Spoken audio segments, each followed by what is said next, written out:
Comment ça se passe à la Grosse Bertha, Patrick Fonte? Qui les écrit, les brèves, dans la Grosse Bertha? Ah, bah, c'est un peu tout le monde, principalement Jean-Jacques Perroni, le gros dégueulasse de la Grosse Bertha, qui a été lancé par Philippe Bouvard, d'ailleurs, le gros dégueulasse d'Antenne 2. Oh! Ah non, je dis ça amicalement, parce que... Il est venu, il était très sympa. Je dis ça amicalement, parce que j'aime beaucoup Jean-Claude Narcy. Et Philippe Bouvard aussi, il faut pas, parce que... Et Anne Roumanoff. Vous aimez Anne Roumanoff? Alors, bah, absolument. Si je vous propose un petit sketch supplémentaire.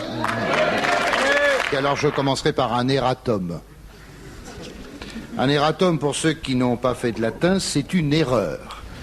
Pour ceux qui ont fait du latin, c'est aussi une erreur. On va se faire chier à faire du latin. Pas se faire chier à faire du latin, parce que c'est la même chose. Hein? La sentence tombée de la mairie de Tours et qui disait « l'homosexualité n'est pas dans la nature de l'homme » ne vient pas de Jean Royer, mais d'une adjointe, Madame Nicole... Non, mademoiselle, parce que tu as la tronche. Nicole Gautras. Désolé Nicole, mais l'homosexualité est bien dans la nature de l'homme. Elle a toujours été très répandue. Relisez Virgile, Catulle, Pétrone, Gide, Monterland, Tintin et les Picaros.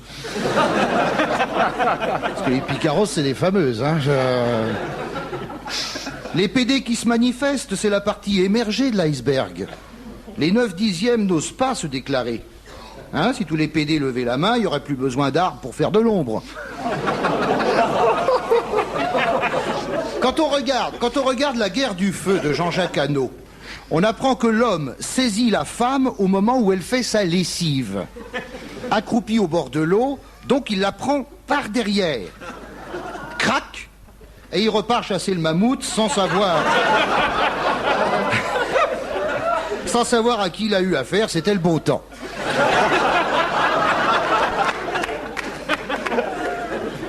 Mais comme d'une part, suivez bien, parce que là, ça devient scientifique. Hein. Oh, ben je me doute. Oui, aujourd'hui, j'ai décidé d'être emmerdant. Bon, je suis emmerdant. Mais non, pas tout. J'ai très mal pris. Mais non, Patrounet chéri. Oh non, alors pas à la radio. Hein. Ils vont chasser le mammouth ensemble bientôt. Non, on va juste faire nos courses. Mais comme d'une part, il ne voyait qu'une paire de fesses au bord de l'eau, et que d'autre part, il y avait autant d'hommes que de femmes à faire la lessive, n'est-il pas permis de penser que dans sa précipitation, l'Australopithèque enfilait autant de nanas que de mecs? Est-ce à dire que la lessive est responsable du sida? Oui, si la lessive est manuelle, non, si c'est une indésite à 2 vitesses. Car on ne se penche pas sur une indésite. On appuie sur un bouton et le linge ressort nickel, sans tache, sans poche, sans bouton, sans manche et sans tissu. Il n'y a plus que le jus. Il n'y a plus que le jus. Rien ne lui résiste, sauf les enclumes et les boules de pétanque. Mais j'ai très rarement vu ma mère laver une enclume. Je veux dire, Oui, je m'égare, mais si je ne m'égare pas, qui m'égarera?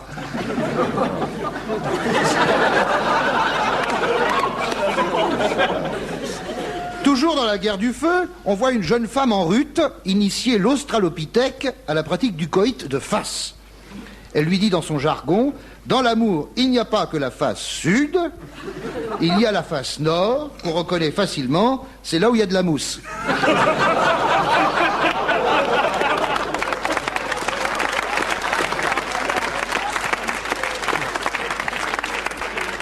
L'homosexualité va-t-elle disparaître pour autant? Non, rassurez-vous.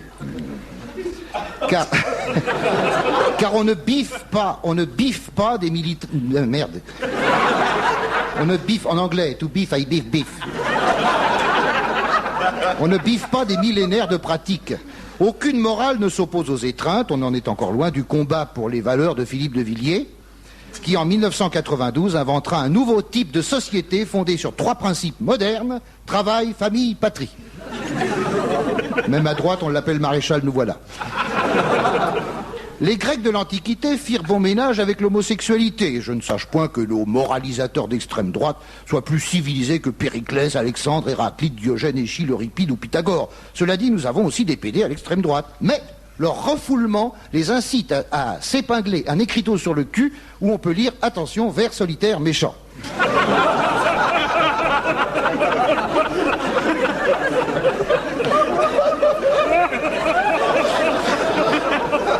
Moi, je fréquente pas assez l'extrême droite. Non, mais tu peux toujours te mettre l'écriteau. Eh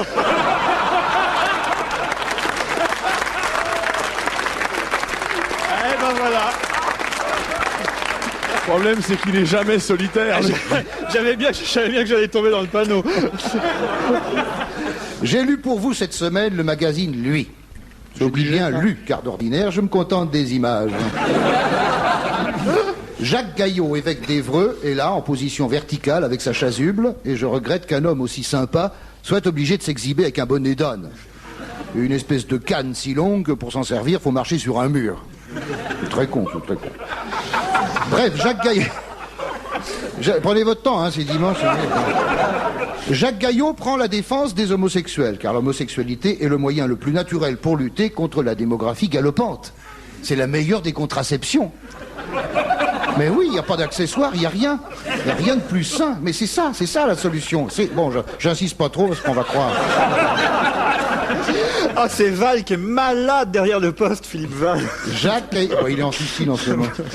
Jacques Gaillot lutte contre le chômage en acceptant les prêtres féminins. Vous avez vu ça dans Louis, hein? Il accepte les prêtres féminins. Alors là, je retourne à la messe. Je m'installe au premier rang. Tous les samedis, je vais à confesse, en 2 mots. Confesse.